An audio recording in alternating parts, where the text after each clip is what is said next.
에베소 교회였죠. 두 번째 교회는 서머나 교회, 세 번째 등장하는 교회가 버가모 교회인데, 이 버가모 교회는 타협의 시대예요. 타협하는 그런 시대. 그리고 천주교회의 바로 시작의 대표를 말하는 것입니다. 천주교회가 시작되는 거예요. 자, 이 시대의 교회는 바로 진리가 결핍된 그런 교회였다라고 볼 수가 있는 것입니다. 우리가 역사적으로 볼 때는 AD 313년에서부터 538년까지의 그런 시대를 우리가 볼 수가 있습니다. 자, 우리가 AD 313년, 서기 313년에 로마 황제 콘스탄틴 대제가 기독교인으로 개종을 하지요. 그리고 기독교가 로마 제국의 국교가 됩니다. 우리가 이 말씀을 잘 우리가 생각해 봐야 됩니다. 기독교가 로마 제국의 국교가 되었다. 여러분, 그 이전에 어떤 일이 있었습니까? 기독교가 로마의 국교가 되기 이전에 어떤 일이 있었는가를 우리는 살펴봐야 돼요. 버가모 교회 이전의 시대는 서머나 교회였어요. 서머나 교회는 핍박받는 시대였습니다. 그런데 버가모 교회는 타협의 시대예요. 마귀는 온 천하를 꿰는 자입니다. 마귀는 그 관계로서 역사하는 거예요. 그 괴계를 사용하는데, 자, 마귀가 서머나 교회 시대는 어떻게 역사했습니까? 핍박과 죽음으로 서머나 성도들을 협박하고 그리고 핍박하고 죽였습니다. 그러나 사탄의 모든 계계는 실패로 돌아가고 말았어요. 왜 그렇습니까? 한 명의 그리스도인을 처형할 때, 순교당할 때 그 자리에서 100명의 그리스도인이 탄생됐다는 거예요. 핍박을 가하면 가할수록 기독교는 숫자가 줄어드는 것이 아니라 100배 이상으로 증가했다는 것입니다. 한 사람의 그리스도인이 처절하게 순교한 그 현장을 지켜보고 있었던 수많은 사람들이 그리스도인이 되는 거예요. 나도 저렇게 순교해야지. 기독교 인구는 점점 증가하게 됐다는 것입니다. 자, 그래서 사탄은 이 콘스탄틴 대제를 통하여서 어떻게 역사합니까? 기독교를 로마의 국교로 선포하게 하는 것입니다. 자, 그래서 서머나 교회 시대에는 기독교회를 잔멸하기 위해서 엄청난 파상적인 공격과 핍박을 감행했지만은 거기에 실패하자 사탄은 기독교를 로마의 국교로 선포하게 만듭니다. 그러면서 교회 안에 뭐가 들어옵니까? 수많은 돈이 들어와요. 물질이 교회 안에 물밀듯이 밀려 들어옵니다. 그리고 명예와 인기가 흘러 들어오게 되지요. 마귀는 그렇게 유도했던 것입니다. 자, 콘스탄틴 대제는 기독교인들에 대한 핍박을 즉시로 중단시켰습니다. 그리고 자유를 허용하는 포고령을 내리게 되죠. 우린 역사 속에서 AD 313년에 콘스탄틴 대제가 밀라노 칙령을 내리는 것을 우리는 이미 배웠습니다. 자, 그 당시에 로마의 국교는 태양신교였습니다. 태양신을 숭배하는 그러한 종교를 가지고 있었죠. 로마 황제는 태양의 아들이었고, 그리고 태양과 같은 존재라고 하는 그 의식을 끊임없이 주입받았습니다. 그런데 이 콘스탄틴 대제가 기독교를 국교화하고 그리고 기독교인으로 개종했을 때 어떤 현상이 일어났습니까? 태양신을 숭배했었던 수많은 신도들이 기독교회 안으로 몰려 들어오기 시작했다는 것이죠. 수많은 그런 이교도들이 교회 안으로 흡수돼 들어온 거예요. 황제가 개종하니까 황제를 따라서 다 교회로 몰려들기 시작한 것입니다. 자, 그때 교회 안에는 수없이 많은 그런 복잡한 문제들이 발생하게 됩니다. 교회 안에서 여러 가지 마찰이 일어나게 되죠. 그때 콘스탄틴 대제가 한 일이 무엇입니까? 태양신교를 섬겼던 지도자들을 부릅니다. 그리고 기독교의 지도자들을 부르지요. 그리고 서로 협력할 것을 요구하게 됩니다. 자, 이때부터 말로 다 할 수 없는 그런 타협과 그리고 희석되는 그러한 타락의 길을 교회는 걷게 되는 것입니다. 자, 옛날이나 지금이나 우리가 분명히 알아야 될 것은요, 교회가 정치와 연합하게 되면 교회는 타락하게 된 것입니다. 절대로 정치와 연합해서는 안 되는 거예요. 교회가 지역 단체와 연대해서 세상 단체로부터 간섭을 받거나 외압이나 회유를 받거나 지도를 받게 되면 교회는 타락하게 되는 것입니다. 절대로 그렇게 연대해서 가서는 안 된다는 것입니다. 자, 우리가 버가모라고 하는 그 말의 이름의 뜻이 무엇인가를 우리는 살펴봐야 됩니다. 버가모. 이것은 두 마디 말로 조직된 그런 이름입니다. 먼저 버라고 하는 것은 높다는 뜻이에요. 높다. 탑을 의미합니다. 그리고 가모는 혼인을 의미하지요. 이것은 교회가 교만해져서 버가모 교회가 높아져서 세상과 타협하여 간음했다고 하는 그런 뜻을 지니고 있는 것입니다. 우리는 버가모라고 하는 그런 교회의 이름을 버가모 교회, 버가모라고 하는 그 이름을 통해서 버가모 교회가 어떠한 교회였는지를 우리는 알 수가 있는 것입니다. 그 교회는 세상과 타협했고 그리고 간음했다는 것입니다.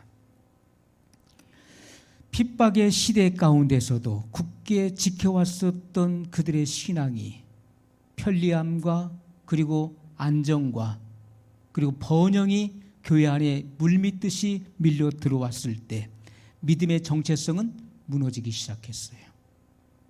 신앙의 순수성을 잃어버리기 시작했습니다. 여러분, 중요한 것은 우리가 세상과 타협하면 하나님과 원수가 된다는 사실을 기억해야 돼요. 절대로 타협은 있을 수가 없는 것입니다. 진리는 비진리와 타협할 수 없는 거예요. 물과 기름이 섞일 수 없는 것처럼 절대로 진리는 타협이 없는 것입니다. 적당히 타협하기 시작할 때 그때 교회는 무너지게 되어 있습니다. 여러분, 콘스탄틴 대제가 기독교를 국교화시키고 그러면서 교회는 어떻게 됐습니까? 인기가 높아진 거예요. 기독교회가 선망의 대상이 되고 모든 종교 중에서 가장 선호도가 높은 그런 종교가 되었다는 것입니다. 교회는 급속도로 세속화되고 그리고 부패하게 되었습니다. 오늘 12절 말씀 보면은 버가모 교회 사자에게 편지하기를 좌우에 날선 검을 가진 이가 가라사대. 자, 예수님이 어떤 모습으로 나타나십니까? 좌우에 날선 검을 가진 이로 예수님 자신을 계시하고 있습니다. 자, 버가모 교회는 지금 타협과 그리고 타락의 길을 걷고 있어요. 그러한 교회를 그러한 타락에서 구원해 내시기 위해서 예수님께서는 좌우에 날이 서 있는 검과 같은 이로 자기 자신을 나타내고 있다는 것입니다. 좌우에 날이 서 있는 거예요. 우리가 칼과 검의 차이가 있습니다. 집에서 쓰는 칼은 어떻습니까? 한쪽 날만 서 있어요. 그리고 반대쪽 날은 묵뚝하지요. 썰어지지가 않습니다. 그러나 검이라고 하는 것은 양날이 서 있는 것입니다. 날카롭지요. 예리해서 찌를 수도 있고 잘라낼 수도 있는 것입니다. 자, 예수님께서는 좌우에 날이 서 있는 검을 가진 이로 나타나고 있다는 것입니다. 우리를 위경에서 구원하는 것도 하나님 말씀이에요. 시편 147편 15절에 그의 명령을 땅에 보내시니 그의 말씀이 속히 달리는도다, 이렇게 말씀했습니다. 그의 명령을 땅에 보내시니 그의 말씀이 속히 달리는도다. 하나님 말씀의 그 말씀의 성취를 위해서 그 말씀이 운동하시고 일하신다는 것입니다. 그 말씀이 우리를 위경 가운데서 건져내시는 거예요.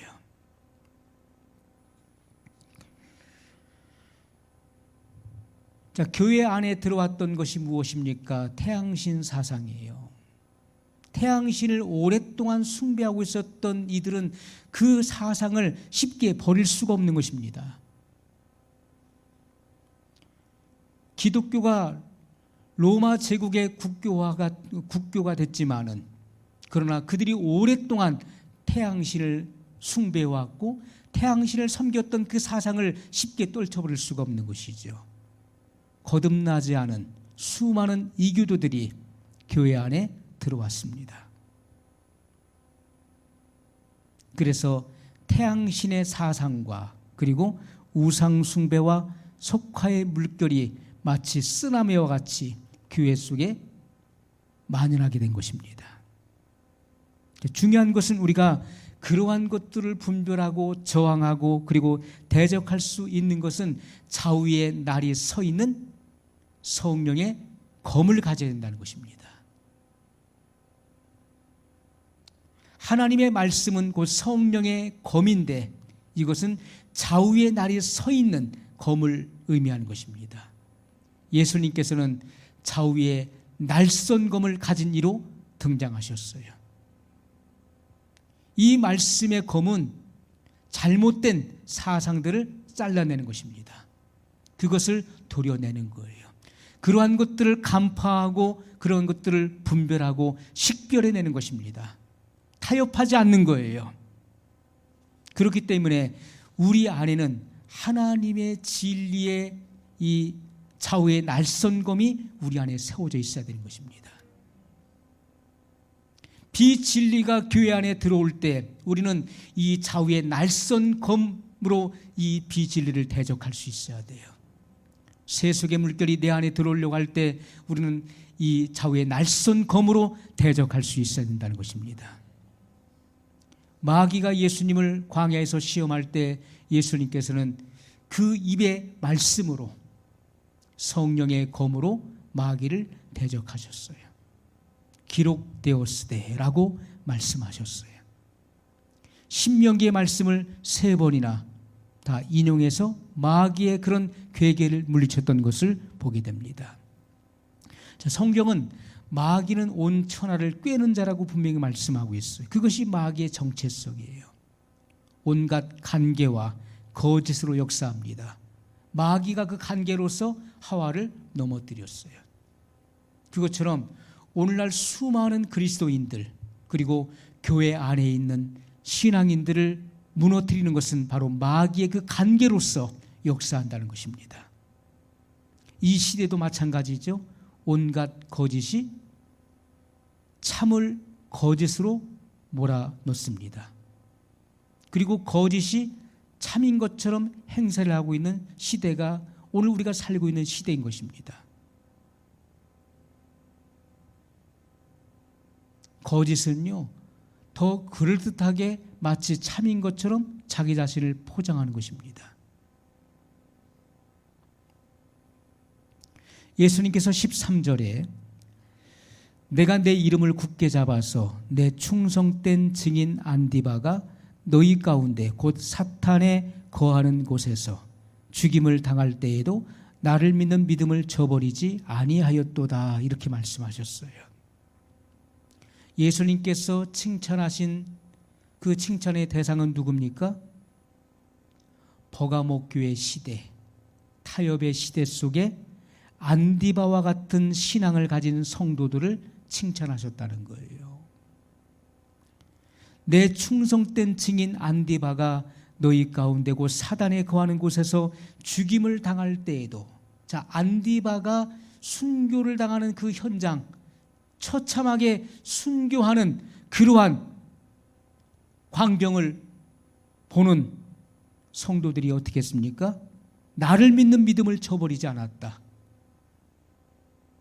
그러한 순교의 현장에서 그 순교하는 광경을 바라보는 소수의 믿는 무리들이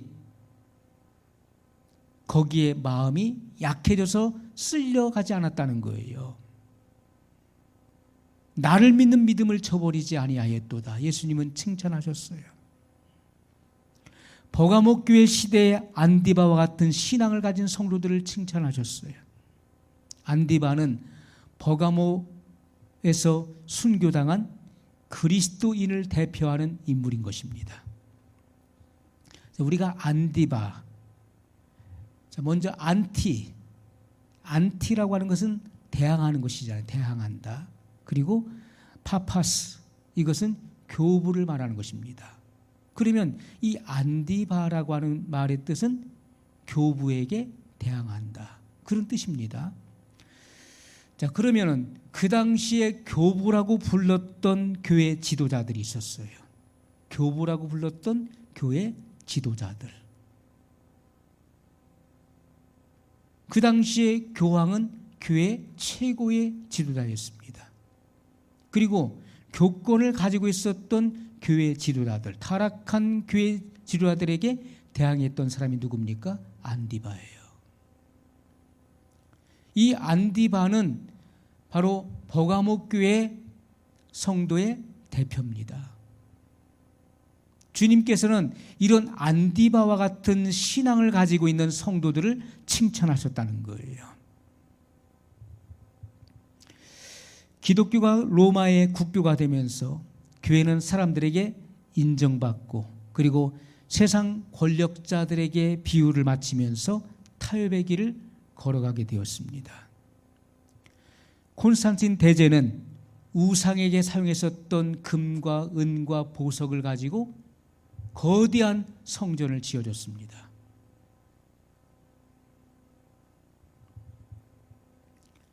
그리고 나서 법황이 로마 국권을 잡게 되는 것이죠. 교회와 정치가 혼합되어서 교황 정치로 바뀌게 되는 것입니다. 자, 그러면서 교황이 3층 면류관을 쓰고 등장하게 되죠. 이것은 뭘 말합니까? 로마 교황이 스스로 말하기를 나는 신권과 그리고 교권과 정권을 다 장악했다, 다 가지고 있다.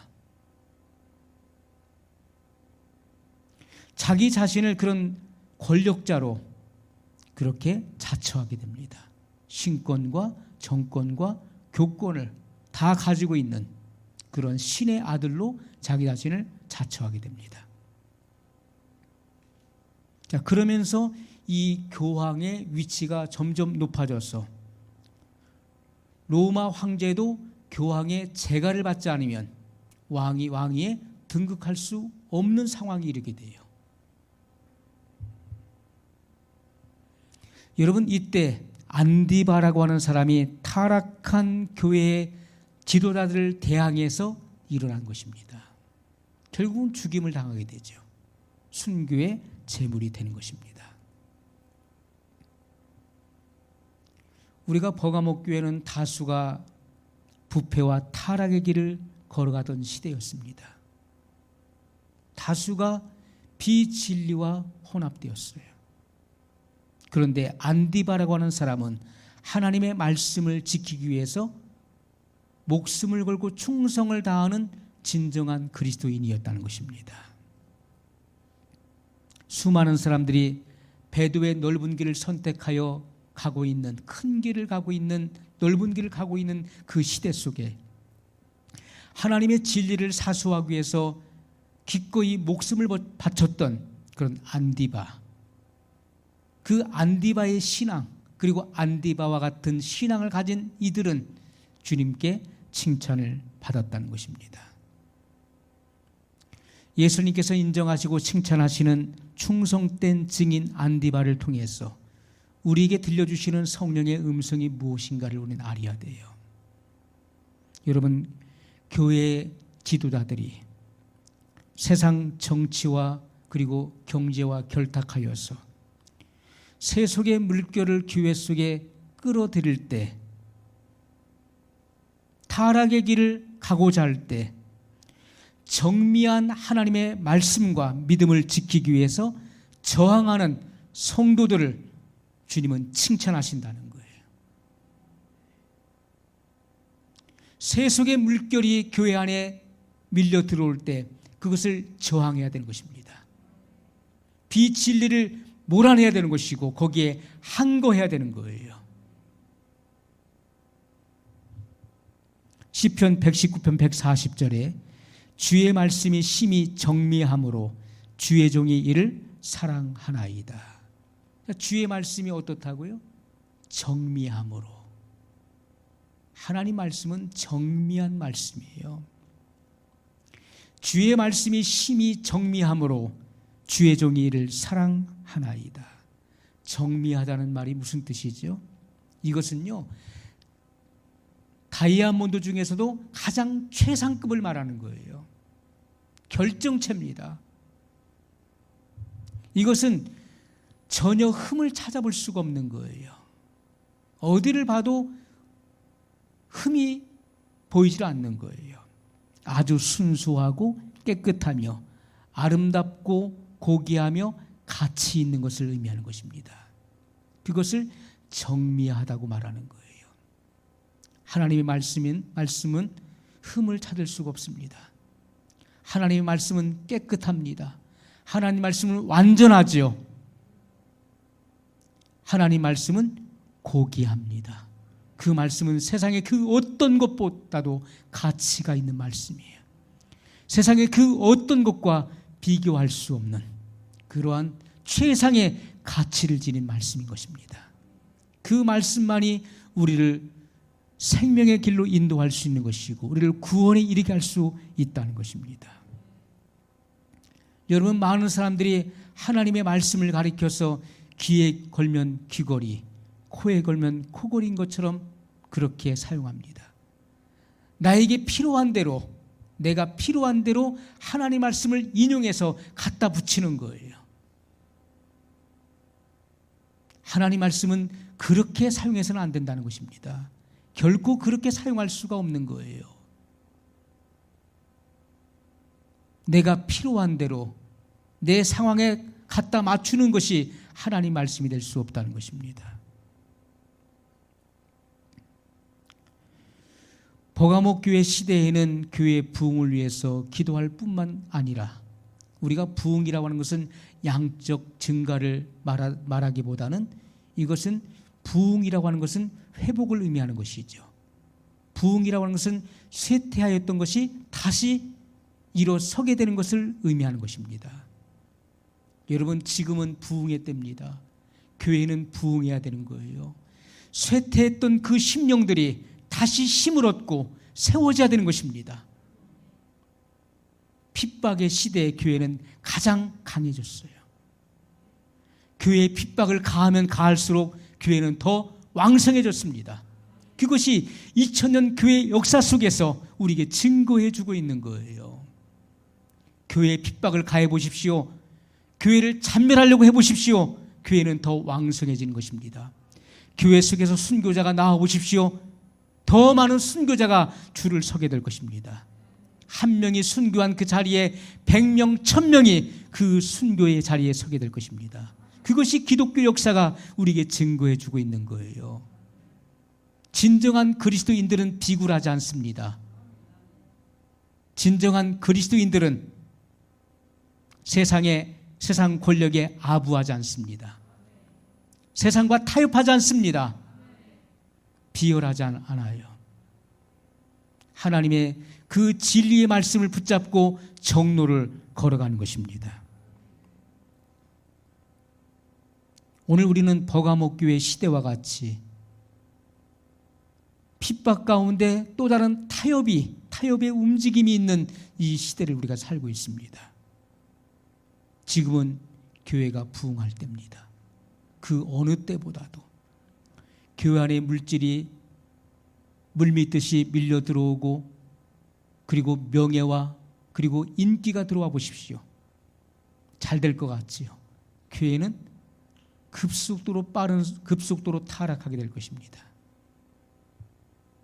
교회는 핍박 가운데서 강해지고 우리의 믿음의 그 순수성, 믿음의 정체성을 확인할 수 있는 계기가 되는 것이고, 그리고 성도들은 온전해지는 것입니다. 핍박의 불을 통해서 모든 불순물들이 제거되어지고, 그리고 점도 없고 흠이 없는 완전한 보석 같은 그리스도의 정결한 신부들이 나오게 되는 것입니다. 핍박을 통과하지 않은 성도는요, 정결한 신부가 될 수 없는 거예요. 불순물들이 그대로 남아있기 때문에 그렇습니다. 용광로와 같은 그러한 뜨거운 그런 불같은 시험을 통해서 온전한 신앙인들이 드러나게 되어 있는 거예요. 주님은 그러한 사람들을 지금 고르고 계신다는 것입니다. 지금이 바로 그 시기예요. 주님은 지금 알곡을 찾고 계시고 알곡을 지금 고르고 계신다는 것입니다. 여러분, 마지막 시대의 진리를 사수하기 위해서 하나님의 진리만을 외치는 그러한 종들이 하나님께서 그 시대 속에 보내신 하나님의 사자들이에요. 세상과 타협하지 않는 하나님의 진리 그대로를 외치고 선포해주는 그들이 바로 하나님께서 보내신 사자들인 것입니다. 사람의 비율을 맞추려는 사람은 하나님과 원수가 됩니다. 사람의 눈치를 살피지 말고 우리는 하나님의 눈치를 살필 수 있어야 돼요. 하나님께서 어떻게 생각하시는가, 하나님께서 어떠한 관점에서 바라보시는가를 우리는 생각해야 돼요. 오늘 우리의 믿음의 정체성을 확인할 수 있는 이 마지막 시대에 다시 한번 믿음을 우리는 재점검해야 될 것입니다. 그리고 어떠한 경우에도 우리의 믿음이 희석되지 않도록 그 믿음의 정결성을, 그 믿음의 순도를 유지해 나가시기를 예수님의 이름으로 축복합니다. 우리 말씀을 기억하시면서 같이 한 목소리로 기도하겠습니다. 거룩하신 사랑의 하나님 아버지, 감사합니다. 마지막 시대